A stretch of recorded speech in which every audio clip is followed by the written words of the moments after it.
Now it came to pass, when Isaac was old, and his eyes were so dim that he could not see, that he called Esau, his older son, and said to him, My son, Here I am. behold now, I am old. I do not know the day of my death. Now, therefore, please, take your weapons, your quiver and your bow, and go out to the field and hunt game for me, and make me savory food such as I love, and bring it to me that I may eat, that my soul may bless you before I die. Now Rebekah was listening when Isaac spoke to Esau his son. And Esau went to the field to hunt game and to bring it. So Rebekah spoke to Jacob her son. Indeed, I heard your father speak to Esau your brother, saying, Bring me game and make savory food for me, that I may eat it and bless you in the presence of the Lord before my death. Now therefore, my son, obey my voice according to what I command you. Go now to the flock, and bring me from there 2 choice kids of the goats, and I will make savory food from them for your father, such as he loves. Then you shall take it to your father, that he may eat it, and that he may bless you before his death. Look, Esau my brother is a hairy man, and I am a smooth-skinned man. Perhaps my father will feel me, and I shall seem to be a deceiver to him, and I shall bring a curse on myself, and not a blessing. Let your curse be on me, my son. Only obey my voice, and go get them for me. And he went and got them, and brought them to his mother. And his mother made savory food, such as his father loved. Then Rebekah took the choice clothes of her elder son Esau, which were with her in the house, and put them on Jacob, her younger son. And she put the skins of the kids of the goats on his hands and on the smooth part of his neck. Then she gave the savory food and the bread which she had prepared into the hand of her son Jacob. So he went to his father and said, My father. Here I am. Who are you, my son? Jacob said to his father, I am Esau, your firstborn. I have done just as you told me. Please arise. Sit and eat of my game, that your soul may bless me. How is it that you have found it so quickly, my son? Because the Lord your God brought it to me. Please come near, that I may feel you, my son, whether you are really my son Esau or not. So Jacob went near to Isaac his father, and he felt him and said, The voice is Jacob's voice, but the hands are the hands of Esau. And he did not recognize him, because his hands were hairy, like his brother Esau's hands. So he blessed him. Then he said, Are you really my son Esau? I am. Bring it near to me, and I will eat of my son's game, so that my soul may bless you. So he brought it near to him, and he ate, and he brought him wine, and he drank.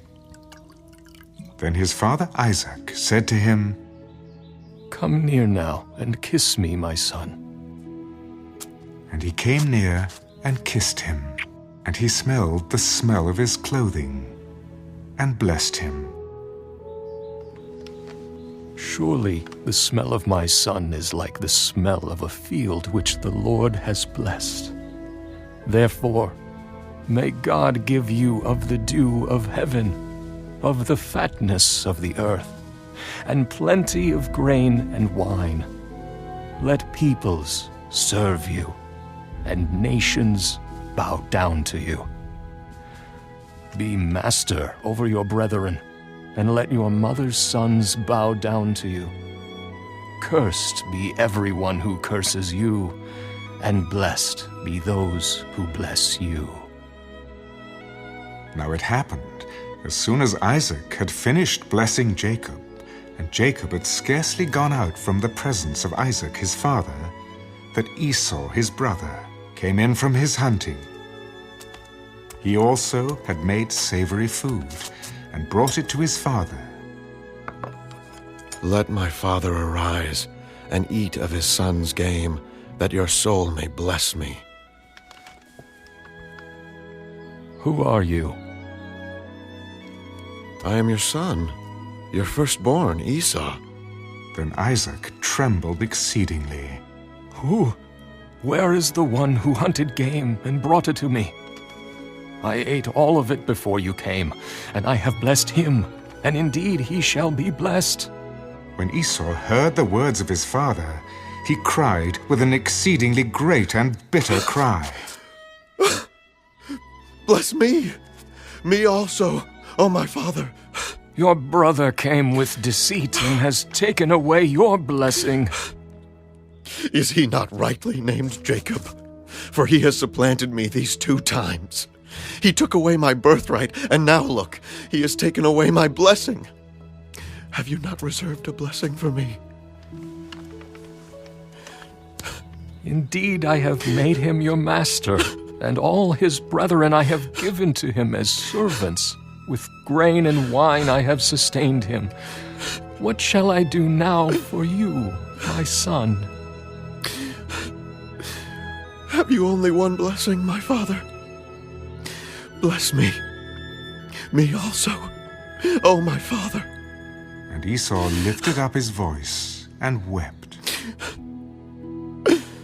Then Isaac his father answered and said to him, Behold, your dwelling shall be of the fatness of the earth, and of the dew of heaven from above.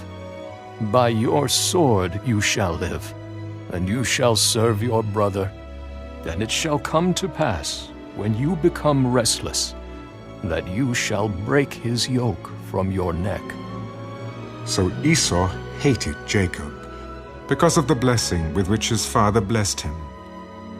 And Esau said in his heart, The days of mourning for my father are at hand.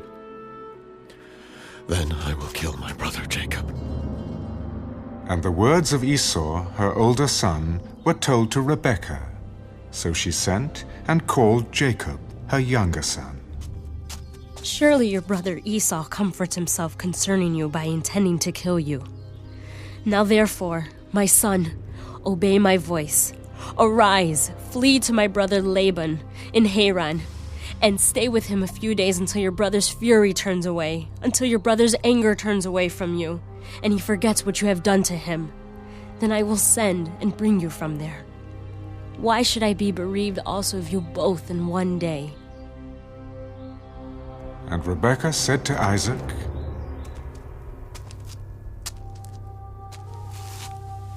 I am weary of my life because of the daughters of Heth. If Jacob takes a wife of the daughters of Heth, like these who are the daughters of the land, what good will my life be to me?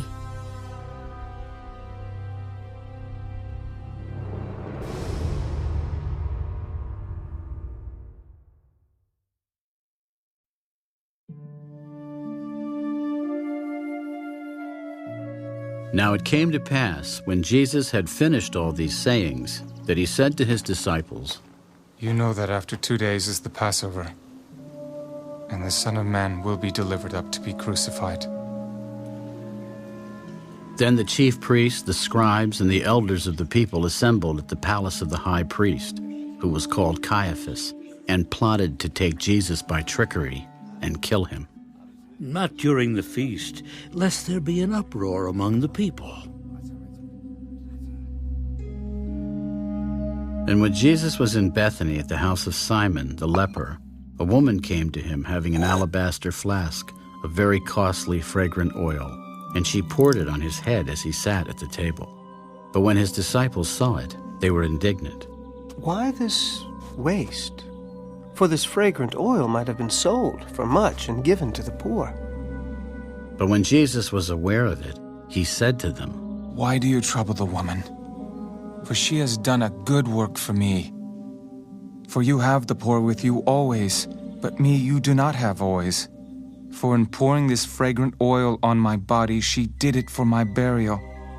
Assuredly I say to you, wherever this gospel is preached in the whole world, what this woman has done will also be told as a memorial to her."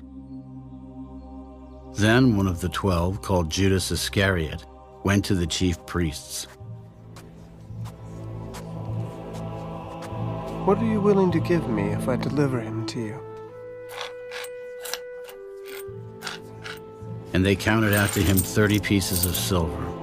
So from that time he sought opportunity to betray him. Now on the first day of the Feast of Unleavened Bread, the disciples came to Jesus. "Where do you want us to prepare for you to eat the Passover?" "Go into this city to a certain man and say to him, 'The teacher says, my time is at hand. I will keep the Passover at your house with my disciples.'"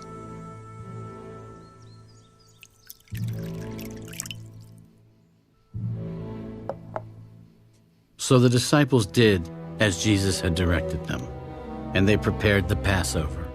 When evening had come, he sat down with the 12. Now, as they were eating, he said, "Assuredly, I say to you, one of you will betray me." And they were exceedingly sorrowful.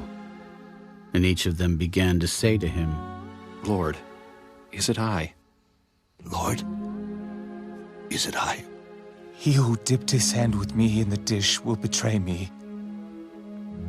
The Son of Man indeed goes just as it is written of him, but woe to that man by whom the Son of Man is betrayed. It would have been good for that man if he had not been born." Then Judas, who was betraying him, answered, Rabbi, is it I? "You have said it."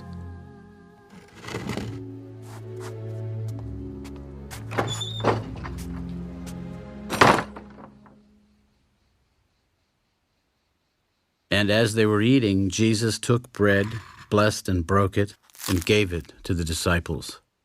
"Take, eat. This is my body." Then he took the cup and gave thanks and gave it to them. "Drink from it, all of you, for this is my blood of the new covenant, which is shed for many for the remission of sins. But I say to you, I will not drink of this fruit of the vine from now on, until that day when I drink it new with you in my Father's kingdom." And when they had sung a hymn, they went out to the Mount of Olives. "All of you will be made to stumble because of me this night. For it is written, I will strike the shepherd and the sheep of the flock will be scattered. But after I have been raised, I will go before you to Galilee." Peter answered, "Even if all are made to stumble because of you, I will never be made to stumble." "Assuredly, I say to you that this night, before the rooster crows, you will deny me 3 times." "Even if I have to die with you, I will not deny you." and so said all the disciples. Then Jesus came with them to a place called Gethsemane. "Sit here while I go and pray over there." And he took with him Peter and the 2 sons of Zebedee, and he began to be sorrowful and deeply distressed. "My soul is exceedingly sorrowful, even to death. Stay here and watch with me." He went a little farther and fell on his face. "Oh, my Father, if it is possible, let this cup pass from me.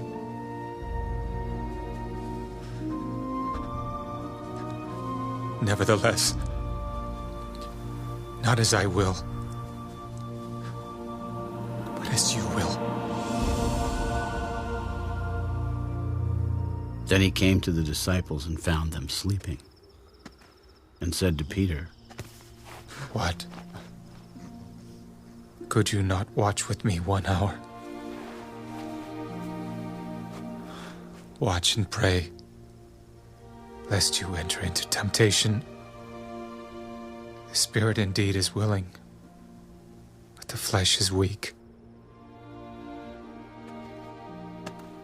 Again, a second time, he went away and prayed. O my Father,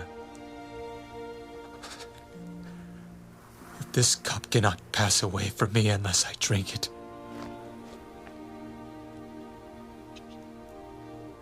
your will be done. And he came and found them asleep again, for their eyes were heavy. So he left them, went away again, and prayed the third time, saying the same words. Then he came to his disciples and said to them, Are you still sleeping and resting? Behold, the hour is at hand, and the Son of Man is being betrayed into the hands of sinners. Rise, let us be going. See, my betrayer is at hand.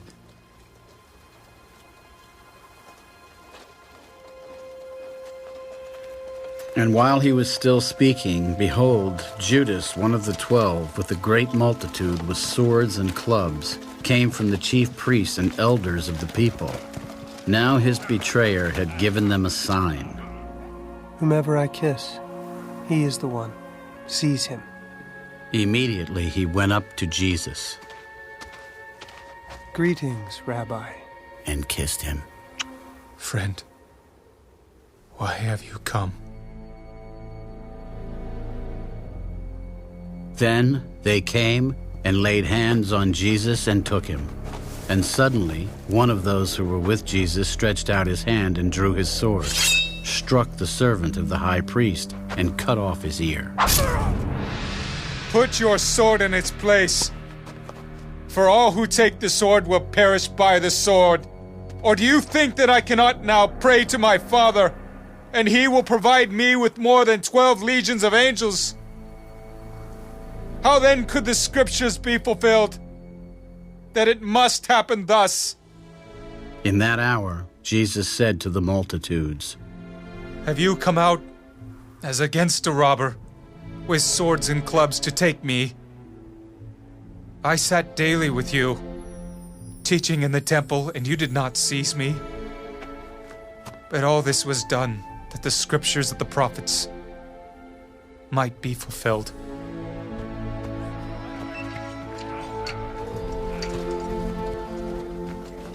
Then all the disciples forsook him and fled, and those who had laid hold of Jesus led him away to Caiaphas the high priest, where the scribes and the elders were assembled.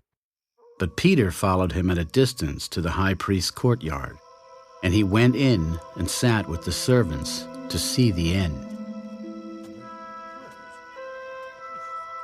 Now the chief priests, the elders, and all the council sought false testimony against Jesus to put him to death, but found none. Even though many false witnesses came forward, they found none. But at last 2 false witnesses came forward. This fellow said, I'm able to destroy the temple of God and to build it in 3 days. And the high priest arose and said to him, Do you answer nothing? What is it these men testify against you? But Jesus kept silent. And the high priest answered and said to him, I put you under oath by the living God. Tell us if you are the Christ, the Son of God. It is as you said. Nevertheless, I say to you, hereafter you will see the Son of Man sitting at the right hand of the power and coming on the clouds of heaven. Then the high priest tore his clothes. He has spoken blasphemy. What further need do we have of witnesses? Look, now you have heard his blasphemy. What do you think? He is deserving of death. Then they spat in his face and beat him, and others struck him with the palms of their hands. Prophesy to us, Christ. Who is the one who struck you? Now Peter sat outside in the courtyard, and a servant girl came to him. You also were with Jesus of Galilee. But he denied it before them all. I do not know what you are saying. And when he had gone out to the gateway, another girl saw him and said to those who were there, This fellow also was with Jesus of Nazareth. But again he denied with an oath. I do not know the man. And a little later those who stood by came up and said to Peter, Surely you also are one of them, for your speech betrays you. Then he began to curse and swear. I do not know the man. And Peter remembered the word of Jesus. Before the rooster crows, you will deny me 3 times. So he went out and wept bitterly.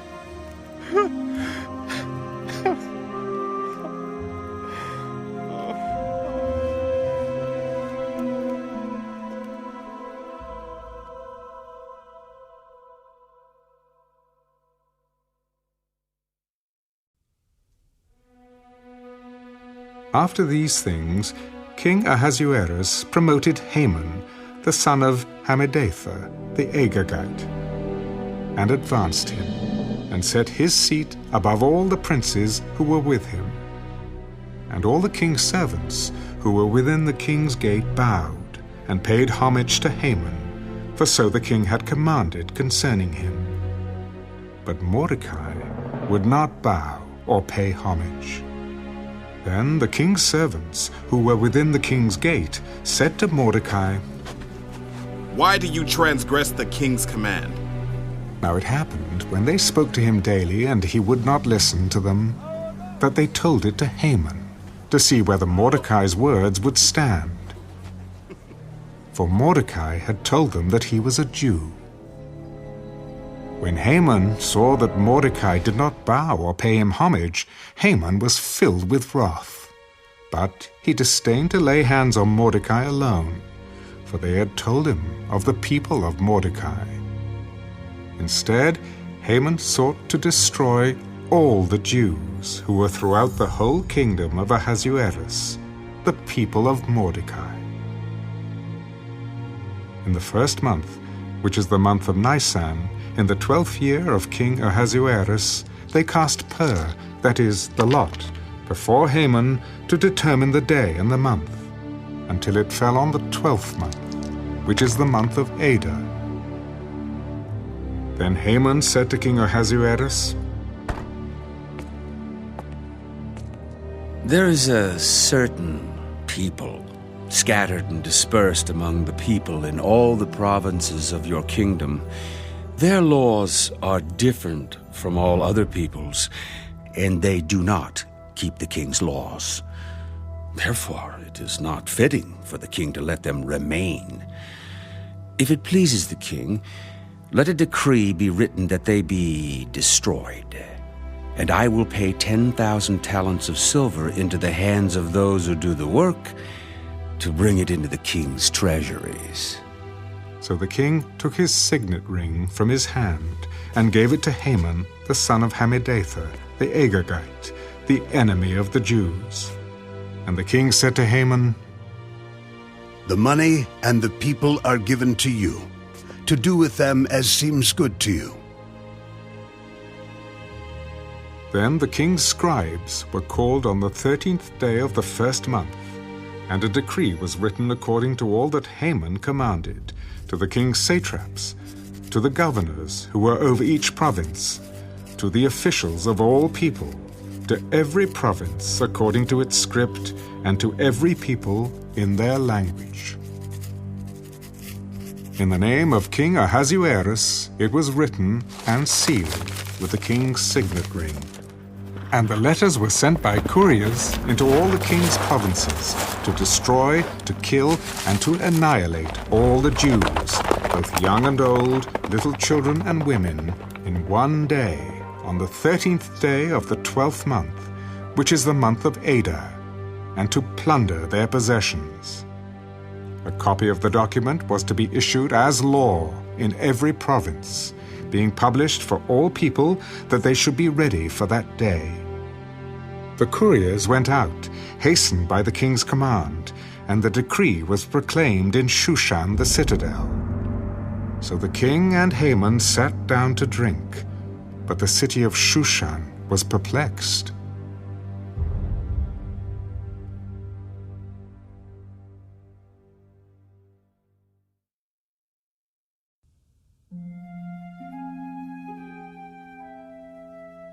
Then Agrippa said to Paul, "You are permitted to speak for yourself." So Paul stretched out his hand and answered, "I think myself happy, King Agrippa, because today I shall answer for myself before you concerning all the things of which I am accused by the Jews, especially because you are expert in all customs and questions which have to do with the Jews. Therefore I beg you to hear me patiently. My manner of life from my youth, which was spent from the beginning among my own nation at Jerusalem, all the Jews know. They knew me from the first, if they were willing to testify, that according to the strictest sect of our religion, I lived a Pharisee. And now I stand and am judged for the hope of the promise made by God to our fathers. To this promise our 12 tribes, earnestly serving God night and day, hope to attain. For this hope's sake, King Agrippa, I am accused by the Jews. Why should it be thought incredible by you that God raises the dead? Indeed, I myself thought I must do many things contrary to the name of Jesus of Nazareth. This I also did in Jerusalem, and many of the saints I shut up in prison, having received authority from the chief priests. And when they were put to death, I cast my vote against them. And I punished them often in every synagogue and compelled them to blaspheme. And being exceedingly enraged against them, I persecuted them even to foreign cities. While thus occupied, as I journeyed to Damascus with authority and commission from the chief priests, at midday, O king, along the road, I saw a light from heaven, brighter than the sun, shining around me and those who journeyed with me. And when we all had fallen to the ground, I heard a voice speaking to me and saying in the Hebrew language, Saul, Saul, why are you persecuting me? It is hard for you to kick against the goads. So I said, Who are you, Lord? And he said, I am Jesus, whom you are persecuting. But rise and stand on your feet, for I have appeared to you for this purpose, to make you a minister and a witness both of the things which you have seen and of the things which I will yet reveal to you. I will deliver you from the Jewish people as well as from the Gentiles, to whom I now send you to open their eyes in order to turn them from darkness to light and from the power of Satan to God, that they may receive forgiveness of sins and an inheritance among those who are sanctified by faith in me. Therefore, King Agrippa, I was not disobedient to the heavenly vision, but declared first to those in Damascus and in Jerusalem and throughout all the region of Judea, and then to the Gentiles, that they should repent, turn to God, and do works befitting repentance. For these reasons the Jews seized me in the temple and tried to kill me. Therefore, having obtained help from God, to this day I stand, witnessing both to small and great, saying no other things than those which the prophets and Moses said would come, that the Christ would suffer, that he would be the first to rise from the dead, and would proclaim light to the Jewish people and to the Gentiles. Now, as he thus made his defense, Festus said with a loud voice, Paul, you are beside yourself. Much learning is driving you mad. I am not mad, most noble Festus, but speak the words of truth and reason. For the king, before whom I also speak freely, knows these things. For I am convinced that none of these things escapes his attention, since this thing was not done in a corner. King Agrippa, do you believe the prophets? I know that you do believe. You almost persuade me to become a Christian. I would to God that not only you, but also all who hear me today might become both almost and altogether such as I am, except for these chains. When he had said these things, the king stood up, as well as the governor and Bernice and those who sat with them. And when they had gone aside, they talked among themselves. This man is doing nothing deserving of death or chains. Then Agrippa said to Festus, This man might have been set free if he had not appealed to Caesar.